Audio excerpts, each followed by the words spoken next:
Hey pen people, Brian here. It's new pen day over here, and even though I have a cold, I want to get this video up as soon as possible because this is not only a new pen to me, but it's a new pen on the market. This is the Sailor Tuzu Adjust. And I knew when I heard about it about 6 weeks ago that this was going to make waves in the fountain pen community. I have so far been right. I bought this an hour after it went live on Goulet Pen's website. And when I checked a couple days later, they were all but sold out. There was only one color that had a couple of nib sizes left in stock. I think they've gotten more in stock since then, so definitely check, and you can shop around. There are different places that have them. It's possible that Goulet pens sold out fast because they were selling them slightly cheaper than everyone else. But anyway, so let's take this thing out. We'll take a look at it. I'll show you the different features, just kind of give you a quick overview of this pen. You've shopped from Goulet pens before, you know that they come with a lollipop, but I've never seen a lollipop try to escape from the box. So that's kind of hilarious. Anyway, let's get this thing opened up.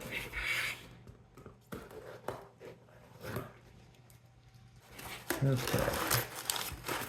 Is it just paper in there, or did they actually put a pen somewhere in there? All right, let's see what else is in here. Corgi sticker, that's fun. And there's the lollipop. Move the box. All right. Now, one thing that I find a little bit strange about this is I've seen some videos. So far, the only videos I've seen about the Tuzu on YouTube have been from either retailers who have been pitching this as an upcoming pen. And I've also seen some videos from people who've bought this in Japan. And the packaging in Japan is so much cooler. I don't understand fountain pen distribution and why they make different choices for different places. The Japanese packaging, it's like all of this like paper envelope with this cool ribbon. And I wish they'd gone with that, you know? I don't love all of the plastic, you know? When possible, I think it's nice to avoid having plastic that you just throw away, but oh well. It does look nice. For the price, the pen packaging looks a little bit cheap. In my opinion, it looks more like a $10 to $20 pen instead of like a $30 to $40, $50 pen. But that's okay. We're not really here for the packaging. So let's get this opened up. How do you open this? All right. Now, I should say too that the reason this pen is making waves is really, I mean, there's a couple different things. The first and most obvious is in the name of the pen, the Tuzu Adjust. So it has an adjustable grip section. You can rotate it to get that triangular grip in the direction that you want it to be. So it's much more forgiving than a grip section like the Lamy Safari, where it's very deep and rigid and you're just kind of stuck with it. And stay tuned because I am going to do a deep dive into the comparison between these two different pens. So stay tuned for that. That's coming up. But this rotating grip section is only one of the cool things about this pen. There are a lot of cool things about this pen. And I'm just going to be spouting off what I've heard. We'll try it in a second. But I've heard that they put a lot of attention into the nib. It's a new Sailor nib. This hasn't been on any of their pens before. And I've heard that they polished it so that it is very forgiving as far as writing angle.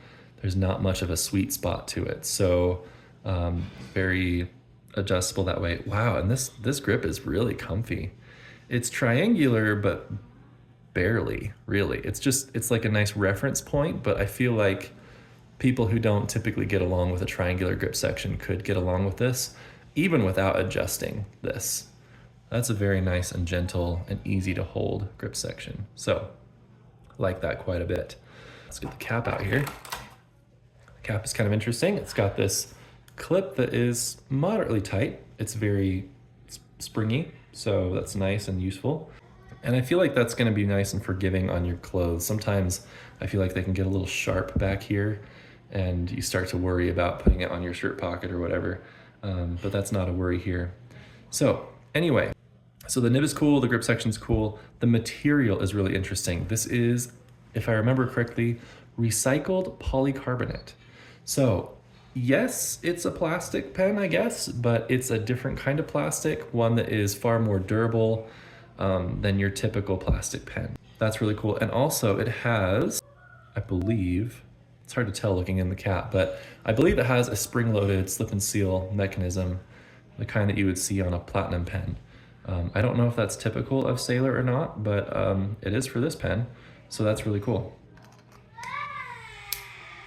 Nice. Ooh, nice clip, or nice snap, I guess I should say.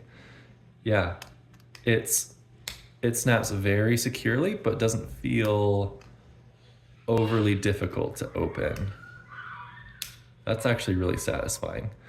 And I love the clean profile of this, how there's no step between the cap and the body of the pen. That looks really nice in my opinion.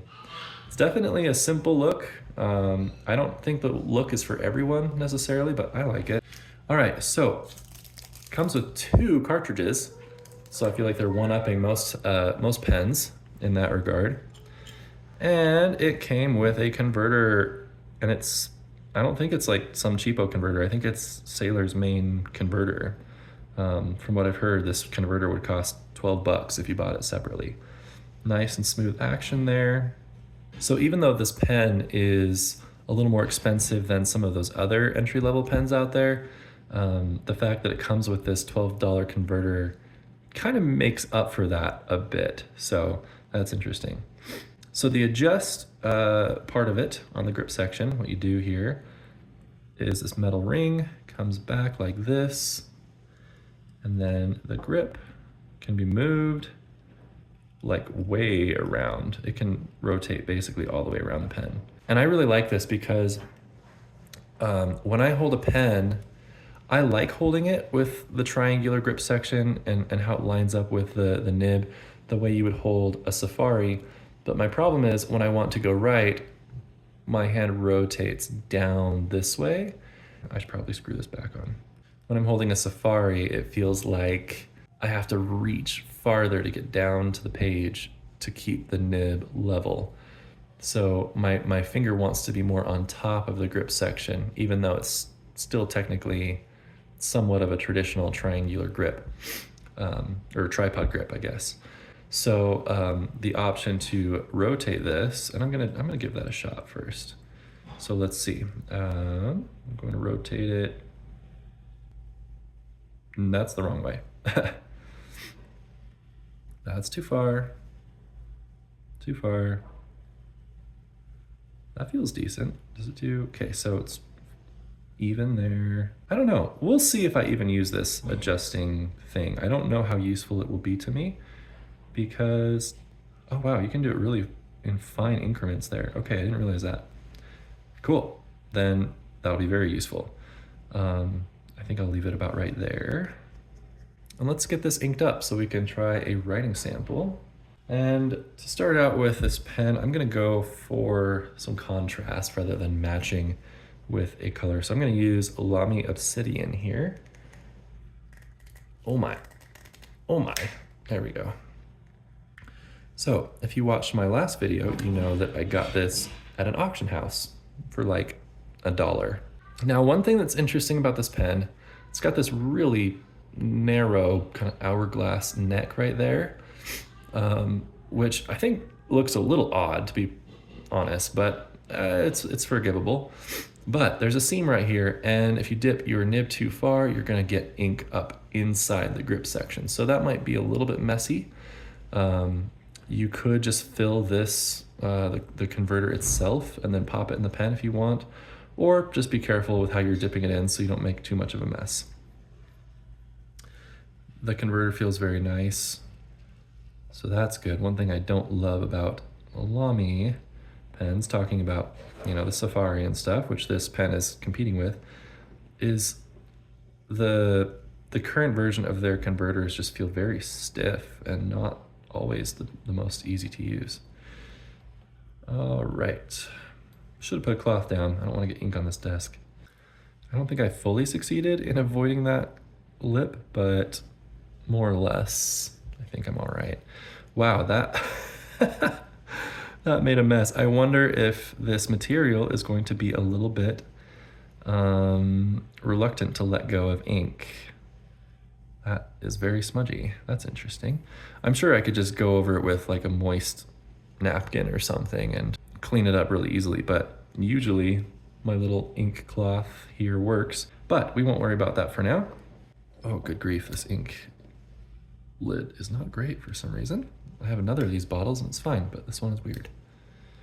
All right, that's what I get for buying it used, I guess. Oh, I should say too, this is really interesting. Even though it is, I mean, it's polycarbonate, technically, I guess a form of plastic. And yeah, it feels kind of plasticky, but there are no mold injection lines from what I can tell, which is awesome. That gives it a nice feel.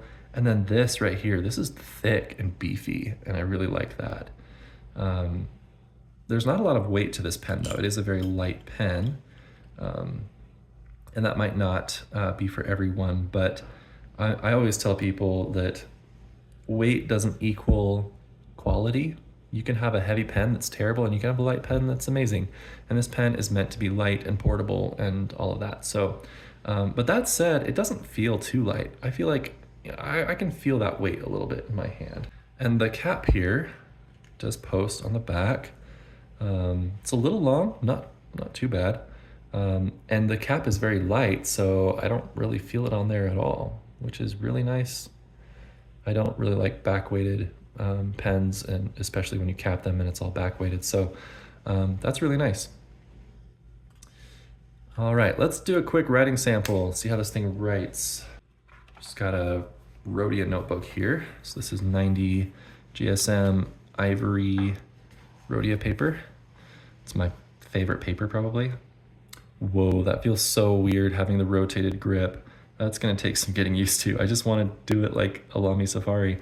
And that might be what I end up doing. Like I said, I don't know if I'm gonna be using this that much. I might just keep it even with the nib. We'll see. We'll just do, I left it uncapped too long.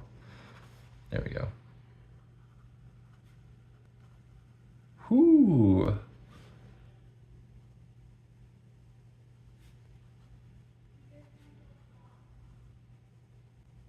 I got a medium and I'm glad I went with the medium. I tend to go for fine nibs, but Sailor being a Japanese company, I was aware that it would probably be finer than some of the Western fines that I'm used to. And this is quite fine. And it's also pretty darn smooth. And I don't even know what I'm doing here. I just wrote the quick brown fox jumps twice.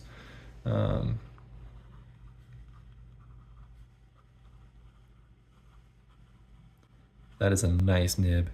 It feels, yeah, it's pretty stiff. Not really any flex. I don't want to flex it. That's okay. I don't really mind stiff nibs. So this angle, very smooth. Let's hold it up here. Whoa, very smooth. It's like, yeah, it's the same. This is a cool nib. Oh man. Let's do some reverse writing, even though that's not really my thing. Yeah, though I don't think it's really any, is it smaller? Is it a finer line that way? Maybe slightly, but yeah, this nib, the tipping on this nib is really even, like all the way around, which is really interesting. Very nice nib, holy cow. That's easily one of the best nibs I have. That's about it for the Sailor Tuzu Adjust. Again, I'm going to be making another video where I compare this pen in depth to the Lamy Safari, which is another big standard entry-level pen out there. So I feel like Sailor is really trying to compete directly with the Lamy Safari. So, and I love the Lamy Safari. So that'll be fun to make that video. Anyway, I hope you enjoyed this video. If you would like to watch another one, YouTube seems to think that you would like this one. So I don't know, maybe. Is that a good pick for you? I don't know. Bye.